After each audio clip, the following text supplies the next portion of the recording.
Okay guys, hey, Darksmiter here, and this is Refunct. This is a cute little... oops, wrong button. I forgot that I said them this way. I don't know if cute's the right word. It's a fun little platformer game. It's very simple and straightforward. You're, basically just turning all the platforms green and pushing the buttons. Though you have two goals, those are your goals.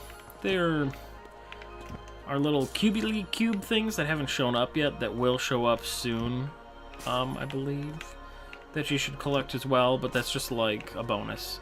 It's just, you're trying to push all the buttons.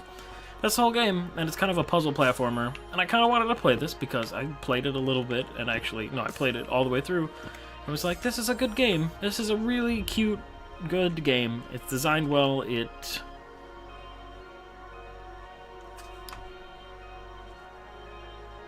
I don't know, it works well. I don't know why. You know what I bet that's from? I bet that's from Shadowplay. I was gonna say, I've had this microphone and whatever, circle thing up in the corner of my screen for recently. I think that's probably because of the newest patch to the... Yeah, I'm supposed to collect those. The NVIDIA card, but whatever. Anyway, I guess. But I played through this the first time with the mouse and keyboard, and this time I was like, let's do a controller, because I want to feel how that feels, and guess what? Feels pretty good. Also, you can go underwater. There's no real reason to. Occasionally there's stuff related to it, but it's just kind of like, you don't die if you fuck up, you just have water. I don't know. It's good, like I'm saying. And I wanted to play this as a thing to show off, because, God, it was a while back, but I played, Mind. Paththalamus, I believe was the full name of that game. And, it was kind of bad. Let's be honest here. Oh yeah, I can just probably make this jump. It wasn't a good game, I would say, which kind of sucks, but, you know, like... I think it takes a lot to make a puzzle platformer kind of game, and this game is more of platformer than puzzle. You know, there's a little bit of puzzle to it, but I don't know, they did a bad job. There was some real dumb bullshit in that game, and I don't like it. If you want to figure out why, you can go watch my videos. But we're also going to go until we get all the blocks and everything. I'm going to complete this game in one video. And it's not a speed run or anything, it's just this. But part of the reason that we're here is I wanted to talk about the internet and internet rage as a whole. For a combination of things. You know, you think the internet, like, okay, here's a... Oh yeah, also I just want to show off. This game, there's wall jumping. It's very simple, and it's really easy, and actually feels pretty good. Anyway, internet rage. We get mad about a lot of things on the internet. I think that's perfectly okay, because the internet brings us a lot of information that's worthwhile to get angry about. Depends on how you feel personally about some things. Some things you might be like, oh, those dirty social justice warriors, SJWs, talking about a blur blah blah, you know, and it's stupid, it's a dumb thing to be mad about. That's fine. But I almost guarantee that every single person that will ever see this video, who may not be a lot of people, or could be whatever, anybody who watches this video will have something that is from the internet, or that has been on the internet, at some point, but they'll have something that that has been shown and they're mad about and feel righteous in their anger about it. But I want to talk about how internet rage is. You may be angry about a lot of things, and the vast majority of us who get mad about stuff on the internet typically forget about it pretty quickly. You know what I mean? Here's a thing that happened. Here are people being angry about it on the internet. And now, no one's talking about it. You know, 2 days later sometimes. Sometimes it takes a week. It depends on what it is. But usually, if it's something to be mad about and it's on the internet, people generally forget about it pretty quickly. And that kind of sucks. I was just thinking about this as that's a strong negative because, okay, some things to get mad about, maybe nobody really deserved the anger that was behind a certain thing or whatever. So who gives a shit? It's fine that people forgot about whatever. As an example of something that I think is really funny is, okay. People were upset about Harambe, but now Harambe is just a meme, which I don't personally care.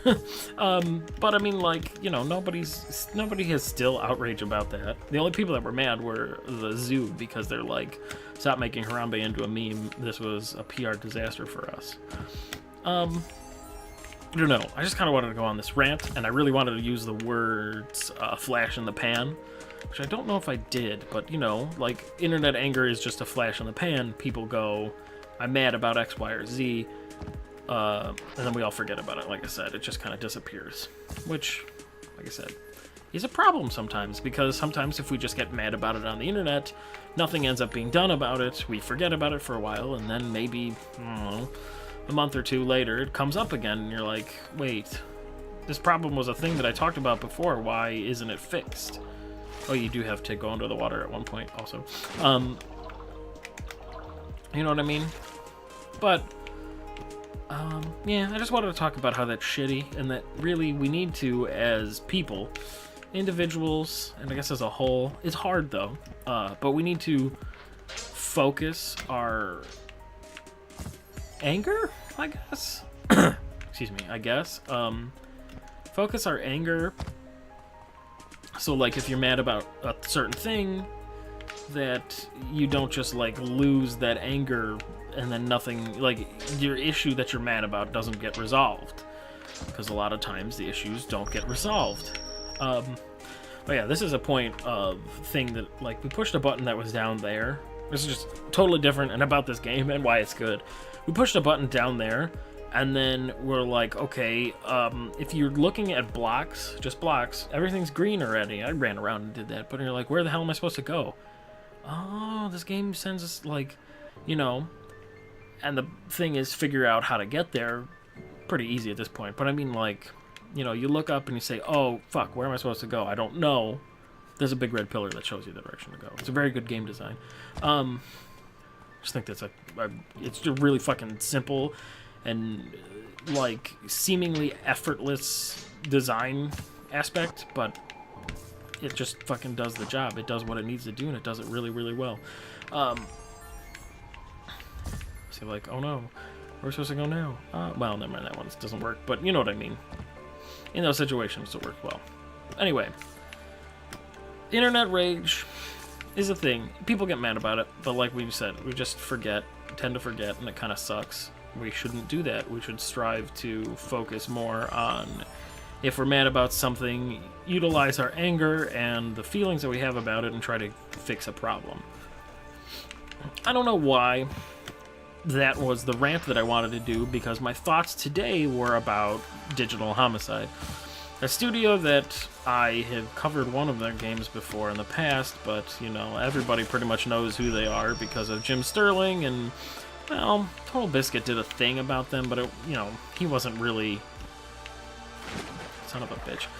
He wasn't really big into it, and I don't remember how it goes, but, there was a lot of talk about them today, because it turns out that they declared a lawsuit over the weekend, and I actually missed it initially, against, I say now I need to know where to go, so I'm going to use that trick I just told you guys. Anyway, they are suing 100 anonymous Steam users, is their goal, and they're expecting Valve to disclose those individuals' personal information to try to sue these people, which is stupid for a handful of reasons. But one of the major ones about it is that after having done that and declaring this is what they're doing, the Valve, and I guess they were granted the subpoena by a judge to get people's IP addresses, which just strikes me as whoever, the individual in the court that granted that, just ignorant of what any of that means, because, you know, not everybody is aware of technology and etc. But other people have explained why it's really fucking stupid, and maybe we'll get to that, but, you know, we're going to focus on the first part of the topic. Anyway, the the response Steam had to this, coming to the point where it is that as of today, maybe even as of yesterday, I'm not 100% sure, all of Digital Homicide's games are no longer on Steam. They removed all of them. They said that we would no longer be doing business with Digital Homicide because Digital Homicide is abusive to our customer base. Which, honestly, I think is fair. More recently, they've disappeared and kind of shut up when it comes to, you know, I haven't been paying attention for the cubes. We might have been missing some. Anyway, they have been quiet. Nor in their beginning of their, whatever you want to call this, rise to infamy, they were very vocal against individuals who would say bad things about their games or anything like that, you know. They threw their own temper tantrums, which is silly because they have a game called Temper Tantrum. Somebody else pointed that out. Anyway, but yeah, the point is that they are now no longer on Steam, and they are still seeking they still have their crowdfunding up for pursuing the lawsuit against Jim Sterling, which apparently over the weekend they also raised from $10 million to $15 million, which doesn't make any sense because there are some websites that let you poke around and see how a court case is proceeding without, like, you can pay and actually read the legal documents, but I'm not a fucking lawyer. What do I know? So I'm not going to do that, but you can kind of get a gist from the title of the motions happening in there, and it doesn't sound like, I wouldn't say it's not going well for them, is not the right term. I would just say it's not going, because almost nothing is happening with it. If you read all the documents, they're mostly just sitting around motions to dismiss, and then back and forth about either why the motion to dismiss is cool or why the motion to dismiss is stupid. And we're just stuck in this really dumb loop that I wish we could move forward from, so, you know, we could forget about this bullshit. This is also the part of the game that took me the longest, I think, because it's, I mean, personally, I wanted to green all the pillars, and also it's a little bit of a weird jumping section, which I think is good. It's nice to have a little bit of challenge. It's not, you know, this game isn't hard. I don't think there's anything wrong with that. Anyway. So, the overall point of this is that this is kind of a clusterfuck. And this is Digital Homicide, who kind of seem to be the kings of clusterfuck. And I was watching a different video that was talking about this, and it's a discussion of Steam in general from Tarmac, who Jim Sterling also directed me to directed everyone, pretty much, that watches him. Jim Sterling doesn't talk to me. I'm not a somebody, basically. I'm not trying to imply that. Anyway, but he pointed out a Tarmac video from a long time ago about, oh shit, what was it? It was like a trade agreement, I believe. It was details about a trade agreement and how that impacts gaming, which also was a thing that people got outraged about, and I don't even know what happened about it. I'm a hypocrite because I also participate in that. Shit, there's lightning outside. I only say that as shit as I hope the power doesn't go out or something like that. Anyway, you know, there's, everybody gets mad about something and then forgets about it because it's the internet, like I said. Anyway, the point about this one, though, is Tarmac did a video where he was discussing how, which was perfect because earlier in the day I was confused and having a conversation with myself, I guess. But I was just posing questions to no one in particular about, like, how does Digital Homicide stay afloat? They make terrible games. If you've played one, if you've seen me play one, if you've seen anybody else play one, you can probably agree that they make terrible games. I think that's not even an argument here. How do we... There we go. That's just kind of a weird thing. Oh, wait, is this the end of the game already? Shit. Not done with my rant. They make terrible games, and I'm like, how do they stay afloat? They have to be doing something. Well, they must be. And apparently the solution to this is that, they, as Digital Homicide, are, we're gonna get the end of the game. Woo! Made a little heart. It's very cool. This is a great game. Pick it up. It's pretty cheap. It's really fun. It's just a time waster kind of thing. It's really enjoyable. I think that people want to speedrun this, and that's becoming a thing, but I don't know how popular that actually is. I don't know. Like I said, it's just kind of neat. Anyway, the Digital Homicide thing. They make bad games, and I didn't understand how they stay afloat as a game company. And we did it. Watch this, we're gonna get some fireworks. Anyway, we greened everything. I didn't pop up any achievements because I've already done this all.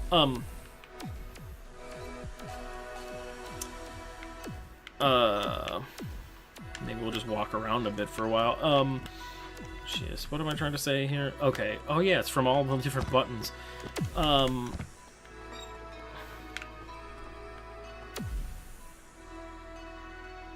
What happens if I stand on this? Oh, it just pushes it. Oh, every time I push a button, fireworks happen. Okay. Well, it turns out that Tarmac did a fun, rough calculation about how Steam's trading card economy works, especially relating to individuals selling games that have trading cards, and how Digital Homicide sells tons of games or gives away games for free. And that makes you wonder, how do they stay afloat even more? Because, first of all, they don't make any of their games, so they're probably expensive in the sense that they bought all the individual pieces from some sort of asset store. And then, secondly, they're like, all their games normally sell for 99 cents. And if you know where to look, you can find a bundle where you can get like 25 games or something like that for like $3.99, you know. And then you can get tons of trading cards and hawk them and pass them around and whatever. And it's like, most people just sell trading cards. Some people make them into badges. Obviously, you know how Steam trading cards work. Well, they were saying that... What was he saying? He's saying that, like... I think the trading cards could make them like $200,000 a year or something along those lines. Like a lot of money. And so that's how they stay afloat, which... makes me wonder that his calculation probably was a little generous, I guess, because how is it that it makes that much money, but they're like, they need money for legal fees because they can't afford it. God, I didn't think I'd beat this game this quick. You know, and so it's a problem with the trading card system, which is a system that I love, but, you know, that's how they're making all their money. And now that Steam is... They still have their trading cards up for sale, because you can still play their games, and if you activate a key, Steam key of their game from somewhere else, you can still activate the Steam version. You just can't buy the game directly from Steam, which will cut into their sales a lot. So, if things don't go well... Who knows what's going to happen with them? We might expect them to see them suing Steam in the future. Again, representing themselves, and I just don't understand. And I was just... I mean, this is a totally this is not a point about anger or anything in those situations dealing with it. But I was just thinking, you know, back when this whole Digital Homicide thing started... You know what we could do? I want to explore something. This whole Digital Homicide thing started... Let's swim to the far, far edges. Let's see what happens if we just go. Let's swim to one of these pillars. When this whole thing started, pretty much it started with the Slaughtering Grounds, which is a terrible game, which is an asset flip, which is boring. And I've probably said before that when you think about that game, it has a strong potential to be something. Because all it is it's a small arena, and a bunch of enemies show up, and you kill them, and it's just like a wave killing enemies. And you know, say what you will. Sometimes a game where it's just simple, you just drop in, you shoot a bunch of monsters or whatever, it can be fun. You can just have a good time with it. Granted, they made it boring and horrible and shitty and buggy and just a huge mess, and then just blopped it out on Steam with never any intentions of updates or fixes or anything like that. They just said, here's my game, give me 99 cents for it. Actually, that wasn't how it was at first. I'm pretty sure, if you actually think about it, they had to have believed in the first game that they made because they were so angry about people not liking it. It caused quite a stir when Jim Sterling said it sucked. Lots of individuals on the forum said it sucked because, like I said, Jim Sterling played it for a little bit and was like, this game's bad. They released that Review the Reviewer game, which is horrible, or Review the Reviewer video, where they just put text on the screen and say that Jim Sterling is bad at his job for doing this thing, which, whatever, you know. The point really being is that they made a game that is not very, you can't, like, never explains itself. There's nothing to, it's bad. It's bad. It's hard for anybody to just, like, figure that shit out on their own, all that kind of stuff. It's just not a good game. Oh, I think I hit the edge of the world. You know what I mean? It's just bad. It's a bad game. But I think that instead of going where they went, where immediately upon hearing anybody say this is a bad game, they were to say, own the negativity about it for, like, in a PR sense or whatever, like, 'cause people were calling it the worst game of the year, or on the top 10, their top 10 worst games of the year things. You know, they could have made a joke about that and, like, thrown some other dumb, like, they did make a joke about it, but a mean-spirited and shitty joke that I don't think anybody gave a shit about. But, like, you know, they could have made a new introduction video for the game that says, voted worst game of the year, whatever year it came out, and that kind of stuff. They put, like, a fat zombie and said, it's Jim Sterling zombie, which I think it was just another fat zombie that they bought off the store. It's, like, just the low-hanging fruit of a joke. Anyway, point being is that maybe if instead they owned it and said, whatever, this is a negative game, this is a shitty game, people don't like it, whatever. We say, sure, it's the worst game of the year, have people experience what it is, get our trading card money off of it, and then maybe listen to the legitimate criticisms. They've constantly complained about how people have told them to kill themselves, and people have told them all sorts of shitty internet hate speech, which just is a thing that happens, which shouldn't happen. Don't do that. They complained a lot about that, but if they would have listened to the people that were, like, legitimately saying, oh, this game's bad because the menu doesn't work, the frame rate's not working right, you know, like, just a lot of things about it, they're saying, oh, these are the reasons why the game is bad. And again, not being a shithead. You know, that would have been, if they listened to that, or then maybe even, I don't know, they didn't have to go to Jim Sterling, but any big person that maybe knows a bit about games and said their game sucked, like in a YouTube video, they probably could have had a private correspondence with that person and been like, okay, hey, so you didn't like this game, and I see that you didn't like these things, but could you give us, like, a constructive document that says why you don't like X, Y, and Z, or some, you know, like, I guess a legitimate review about this, and then we're going to take those thoughts into consideration and fix them with the next game that we're working on. None of this would have happened. This whole situation would have been averted. Maybe there's the chance that this studio might have been remembered still, as in they're going to be remembered, but no one's going to remember their shitty games. Everybody's going to remember the way they interacted with every person, how shitty, like, as individuals and as a company they are. People are going to remember that. That just looks so cool. It's very simple, but it still looks cool to me. Anyway, you know, they're going to remember that stuff, which is what you don't. They're going to live on in infamy, basically, as much as it's stupid to say whatever. But, you know, if they, like I said, fixed the mistake, they said, look, we made a shit thing here. This was sucky.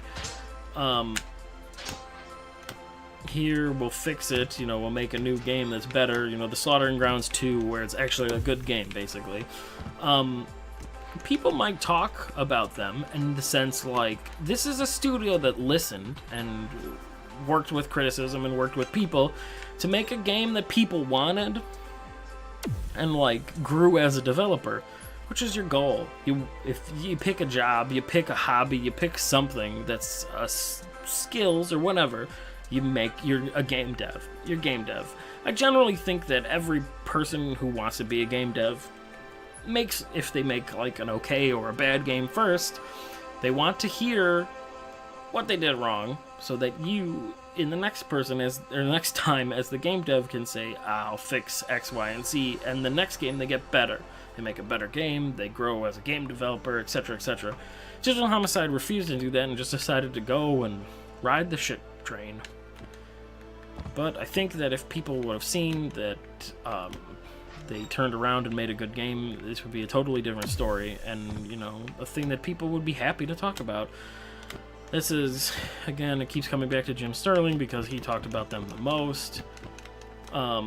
Probably, yeah, he's had the most experience with them because they singled him out for, I'm not exactly sure what the reason is. And he always said, as they pressed on and pressed on, if they made a good game, he'd be happy to sing the praises from the rooftops and be like, Digital Homicide made this game and it's fun! But they refused. They just were like, I guess the secret is that the trading card system for their shit games made them enough money that they were just like, yes, we're just gonna do that. We're just gonna be like, here's a shit game, but it has trading cards, and people love trading cards, and you can buy this game for dirt cheap, and maybe even make a profit yourself, but really, it just turns us a profit for us. So, there's problems with Steam Trading Card, as, well, Tarmac discussed it in his video that came out, and there's problems that Digital Homicide are pieces of shit and trying to sue basically anybody who said mean things about them, which is not a legal thing that you can do, but they put it in their lawsuit anyway. Anyway, this was mostly the Digital Homicide rant, and a beautiful little game that is way more positive than everything I just said. I highly recommend anybody go and pick up Refunct. It's just enjoyable. And this video is kind of just an an apology for a lack of Super Guacamelee right now. Anyway, I'll see you guys in the next video where it'll probably be Guacamelee.